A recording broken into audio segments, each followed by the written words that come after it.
तो दोस्तों, ये पहला वीडियो है सॉफ्टवेयर का। एक डेमो की तरह लेना इसको। तो इसके अंदर में जैसे कि विंडोज़ 10 जो हमारा सॉफ्टवेयर के लिए चाहिए, वैसे तो बहुत सारे ऑपरेटिंग सिस्टम होते हैं, 7 है, 8 है, 10 है, 11 है। लेकिन मैं आपको सजेस्ट करूँगा कि आप विंडोज़ 10 ही यूज़ करें। तो चलिए मैं आपको विंडोज़ 10 ओरिजिनल वाला किस तरीके से एक्टिवेट करते हैं वो मैं बताता हूँ। सबसे ऐसे सटीक तरीका बताऊंगा और उतनी रिक्वायरमेंट नहीं है। जैसे ये मेरा पीसी दिख रहा है आपको i3 वाला, इसके अंदर में आप बहुत अच्छे से अनलॉकिंग वगैरह का काम कर सकते हैं। इसके अंदर बहुत अच्छे से आप अनलॉकिंग का काम वगैरह कर सकते हैं। लेकिन क्या है, इसमें टूल्स वगैरह लेना पड़ता है आपको फ्लैशिंग करने के लिए, और उसके लिए प्रॉपर ट्रेनिंग चाहिए। तो विंडोज़ के अंदर एक्टिवेशन से लेकर DLL फाइल वगैरह और ड्राइवर डन कैसा करना वो सब बताऊंगा मैं, लेकिन अलग अलग वीडियो में। एक वीडियो में पॉसिबल नहीं है, बहुत बड़ा वीडियो बन जाता है। और उसके अलावा आपको सॉफ्टवेयर के अंदर में पीसी कौन सा चाहिए, जैसे कि ज़्यादा हेवी कॉन्फ़िगरेशन वाला नहीं। अगर आप गेम खेलते हैं तो उसके लिए हेवी कॉन्फ़िगरेशन लगता है, लेकिन अगर आपको सिंपल ही काम करना है सॉफ्टवेयर के लिए, तो उतना लोड वाला, इतना हेवी की ज़रूरत नहीं है। तो मैं आपको बताता हूँ कौन सी विंडोज़ बेस्ट होंगी और कौन सा लैपटॉप बेस्ट होगा। तो चलिए, आप तो सबसे पहले 2 GB रैम तो होना ही चाहिए। 2 GB रैम, जैसे कि ये कॉन्फ़िगरेशन मेरे लैपटॉप का दिख रहा है आपको। तो इसमें i3 है, i3 भी चल जाएगा और i5 भी चल जाएगा, i7 भी चल जाएगा।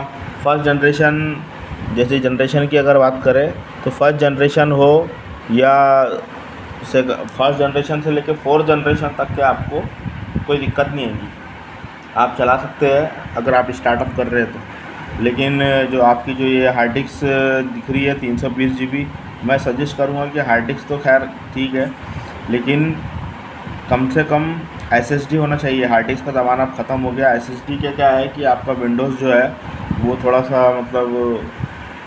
ज़्यादा फास्ट हो जाता है विंडोज़। और जैसे ही 3 GB रैम है ना यहाँ पे, तो आपको तो मैक्सिमम 4 GB रैम चाहिए ही चाहिए। तो अगर आप मान के चलो 2 GB रैम वाला, अगर 2 GB रैम वाला आपको यूज़ करना है तो विंडोज़ 7 यूज़ करो, और उसमें 32 बिट आपको यूज़ करना पड़ता है। लेकिन जो प्रोसेसर है, वो प्रोसेसर आपको 1 GHz का चाहिए, कम से कम 1 GHz का चाहिए। मेरा तो 2.53 GHz का है।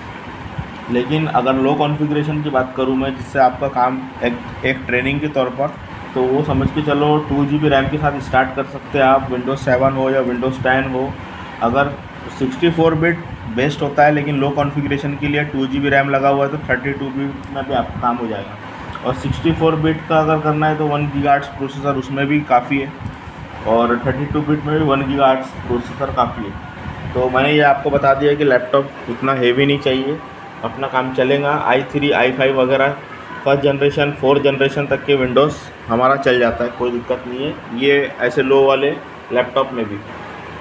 तो राइजॉन करके एक सीरीज़ आती है लैपटॉप की सॉफ्टवेयर के लिए, वो बढ़िया है। उसमें राइजन AMD वगैरह प्रोसेसर में आता है वो। तो मैंने आपको ये बता दिया कि स्टोरेज वगैरह जो है SSD और HDD 2 ही आता है।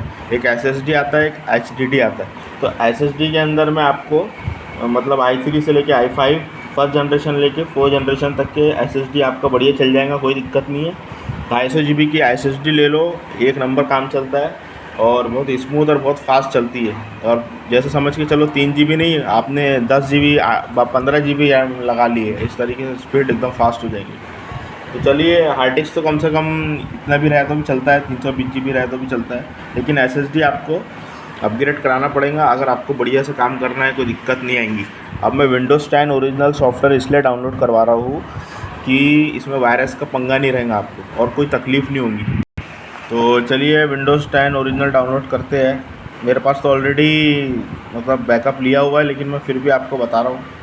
हाँ, वाईफाई का कनेक्शन आपका देखो विंडोज़ 10 मेरा डाउनलोडिंग पे चल रहा है।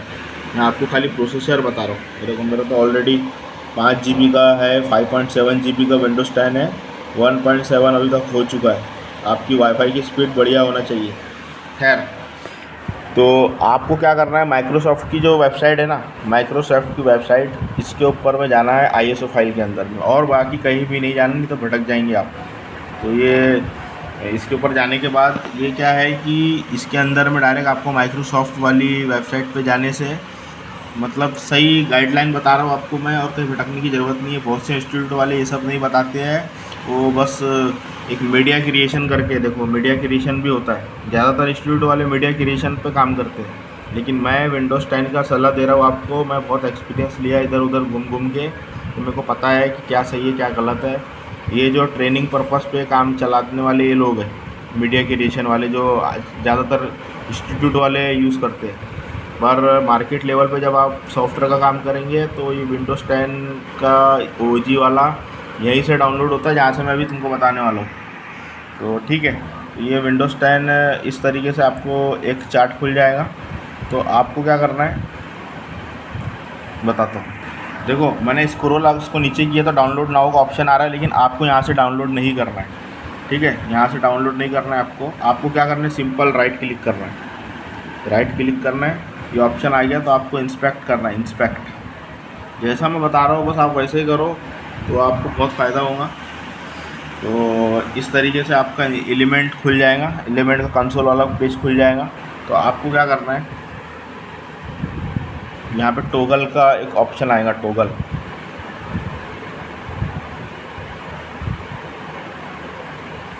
ठीक है, toggle device toolbar, control shift M से भी कर सकते हैं, मैं सिंपल यहाँ पे क्लिक कर दे रहा हूँ। तो इस तरीके से आपका ये पेज ओपन हो जाएगा।